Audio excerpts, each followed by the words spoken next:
Hey up, Danny at Dynodaze. Just a quick one to show you how to remove traction control on a Mitsubishi Colt CZT. It's quite simple. This is how we do it.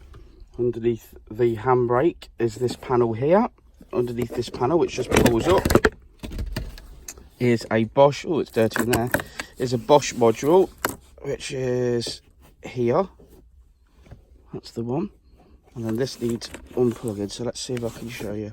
There's a plug here on the Bosch module, and you unplug that by putting your finger in there, pushing the tab and pulling it out, and it looks a lot like that. So once you've unplugged that, that's the traction control off.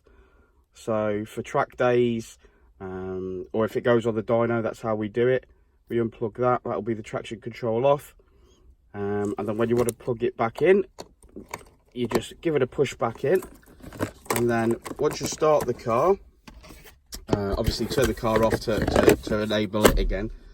That goes back on there like that.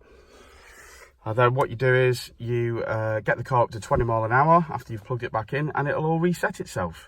And that stops the need for having to plug in aftermarket electronics, which the Colts hate. It also means that you don't have to tell the insurance company, because obviously if you fit an aftermarket traction control module, then you do have to tell your insurance company, else they void it, which is costly. But that does the job. So just unplug that module underneath there.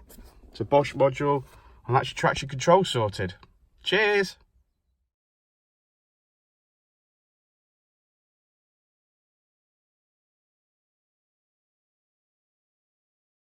Before and I'll say it again.